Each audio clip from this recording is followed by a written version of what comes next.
Le journal Christophe Lamar. Bonjour Christophe. Bonjour Dimitri, bonjour à tous. Après la Roumanie et la Moldavie hier, Emmanuel Macron va donc se rendre aujourd'hui à Kiev. C'est une information Europe 1, déplacement symbolique à plus d'un titre et très attendu. C'est aussi une visite à très haut risque et c'est ce que l'on va voir avec vous, William Molinier. Vous suivez ce déplacement présidentiel. Les paramètres, les conditions de ce voyage en terre ukrainienne sont étudiés de très très près par les services de sécurité. Oui, parce que les Russes ont montré qu'ils pouvaient frapper dans la profondeur le territoire ukrainien jusque dans sa partie la plus occidentale. 2 chemins sont possibles pour rejoindre Kiev, soit par la route, soit par le train, l'espace aérien étant fermé depuis le début de la guerre. Début avril, Boris Johnson avait fait une visite surprise en venant en train depuis la Pologne, mais ce mode de transport pour le service de protection du président pourrait être un véritable casse-tête, car il ne maîtriserait alors ni la durée du trajet ni son itinéraire. À l'inverse, un convoi blindé par la route pourrait être privilégié depuis la frontière polonaise à bonne allure et sans s'arrêter. La délégation du président pourrait rejoindre Kiev en 5 ou 6 heures. Une fois dans les faubourgs de la capitale, le chef de l'État serait alors en sécurité, protégé par les batteries antimissiles ukrainiennes. En presque 4 mois de guerre, cette défense solaire s'est révélée efficace et suffisamment dissuasive. Aucun missile russe n'a atteint à ce jour le cœur de la capitale où s'est bunkérisé Volodymyr Zelensky. William Molinier, Emmanuel Macron n'est pas seul à faire route vers la capitale ukrainienne. Le chancelier allemand Olaf Scholz et le président du Conseil italien Mario Draghi l'accompagnent également.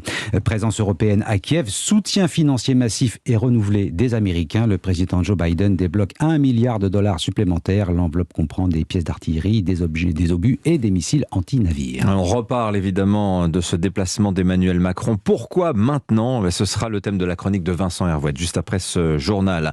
Emmanuel Macron est en Ukraine. La campagne pour les législatives, elle, continue sans lui. En France, à 3 jours du scrutin, la tension monte encore d'un cran entre la NUP et la Macronie. Jean-Luc Mélenchon demande à la coalition présidentielle de baisser d'un ton dans son viseur les candidats qui laissent entendre que l'union de la gauche est l'ennemi de la République. Les marcheurs et leurs alliés interrogés sur leur attitude en cas de duel entre la NUP et le Rassemblement national. C'est peu dire qu'il y a du flottement dans l'air à ce sujet et la première ministre Elisabeth Borne a donc rappelé les consignes hier soir sur France 2.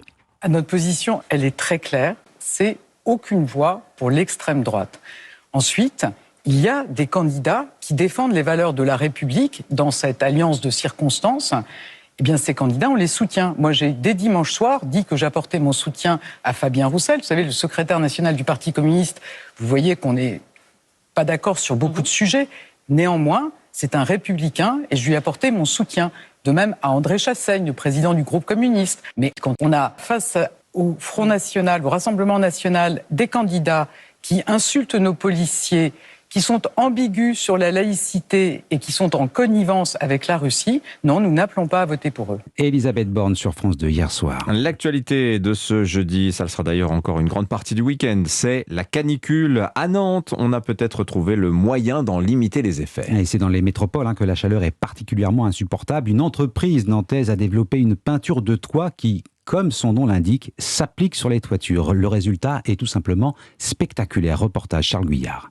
En ce moment, ouais, le téléphone sonne pas mal. Adeline Constant travaille chez Ernie Cool et son entreprise de peinture fonctionne à plein et pour cause, une fois le coup de pinceau passé. Il ferait 5-6 degrés de moins qu'en temps normal dans les mêmes conditions climatiques. De fait, cette peinture de toit utilise une technologie déjà largement éprouvée dans un tout autre domaine. C'est une peinture à l'eau avec de l'acrylique, des pigments réflectifs et puis des aérogels de silice. À la base, c'était utilisé par la NASA pour mettre sur les lanceurs qui vont dans l'espace pour protéger des rayons solaires. Donc nous, on en a rajouté dans notre peinture. Une peinture que Nantes Métropole a choisie pour son bâtiment renfermant ses archives, certaines datant du début du 19e siècle. Toute la mémoire d'une ville répartie sur l'équivalent de 28 km de rayons qu'il faut préserver des envolées du mercure. L'objectif, c'est de conserver nos documents entre 16 et 23 degrés. Véronique Guiton, directrice des archives. Ce qu'aiment pas les documents, c'est les variations trop rapides. Parce que ça va faire travailler les fibres du papier. Le papier va devenir plus sec, plus cassant, donc forcément plus fragile. Et cette peinture n'est pas réservée qu'aux bâtiments administratifs. Elle a déjà été appliquée en région parisienne sur des immeubles d'habitation. Là, le pic de canicule fait que le besoin est présent. Nantes, Charles Guyard, Europe 1. Et c'est à Nantes d'ailleurs que l'on pourrait battre un record de chaleur aujourd'hui. À Lyon et Bordeaux, la mairie décide d'étendre les horaires d'ouverture des parcs et jardins municipaux. Au total, 23 départements sont en vigilance canicule. Il est 7h05 sur Europe 1. L'avertissement des syndicats d'EDF, le bouclier tarifaire, est en train de mettre l'entreprise à genoux. Alors, si notre facture d'électricité n'a pas explosé comme comme elle aurait dû le faire. C'est parce qu'EDF supporte une partie des coûts. Résultat, un trou de 18 milliards d'euros supplémentaires dans les comptes du groupe Maud-Descamps. Les syndicats n'y vont pas par 4 chemins. L'avenir de l'entreprise est en jeu. En effet, selon le comité social et économique central d'EDF, le géant de l'électricité ne passera pas le cap de la fin de l'année si le gouvernement maintient le bouclier tarifaire. Vous savez, c'est ce dispositif qui a permis de contenir notre facture d'électricité, mais qui a coûté plus de 8 milliards d'euros à EDF. Pour le secrétaire CGT Philippe Page-Lemérour, il en va désormais de la survie du groupe. On flingue EDF, j'ai pas d'autre terme, et on arrive à une situation où on sera au-delà de 70 milliards de dettes, peut-être à 80 à la fin de l'année 2022. Et donc, pour certains, évidemment, ça serait la belle aubaine de dire on va la nationaliser pendant 3 quarts d'heure, et puis dans le quart d'heure suivant, on va la découper en morceaux pour offrir ces activités les plus rentables à des actionnaires privés, autrement dit la mort de l'entreprise publique EDF. Selon les syndicats, il existerait une alternative au bouclier tarifaire, demander une dérogation à Bruxelles pour que le prix de l'électricité ne soit plus calculé sur celui du gaz, une dérogation déjà accordée à l'Espagne et au Portugal. Cette proposition sera présentée le 29 juin prochain lors d'un conseil d'administration d'EDF. Un mot de décant du service économique d'Europe 1. Vous parliez de Bordeaux à l'instant, Christophe. On parle beaucoup de football aussi en ce moment, dans la cité girondine. On ne croit pas à la disparition des Girondins. Alors le club, on le rappelle, a subi 2 relégations. D'abord en Ligue 2, ça c'était la relégation sportive, mais il n'y avait plus un sou en caisse. La justice sportive l'a donc doublé d'une sanction administrative, direction le championnat de National 1. Les Girondins ont fait appel et promettent de réunir les fonds nécessaires à leur maintien. Et bien le maire de Bordeaux, Pierre Urmic, est plutôt confiant, il l'a dit à Stéphane Place.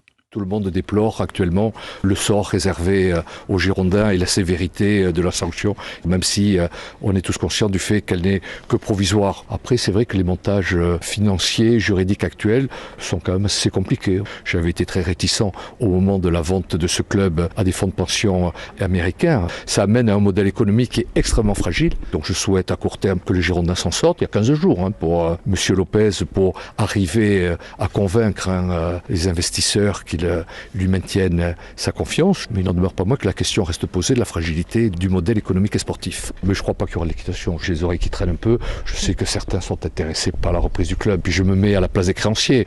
Plutôt que de tout perdre, à un moment donné, il vaut peut-être mieux aussi lâcher un peu, parce que là, s'il y a liquidation, les créanciers américains, j'ai envie de dire King Street et compagnie, ils vont quand même perdre des sommes assez importantes. Donc je n'ose croire qu'ils iront jusqu'à liquidation. Je n'y crois pas un instant. Allez, un mot de basket. Monaco remporte la première manche de la finale du championnat de France de Pro A. Victoire 82-74 sur le parquet de l'Asvel. Voilà, et le deuxième match, c'est demain soir, je crois bien. C'est ça. Merci beaucoup Christophe Lamarre.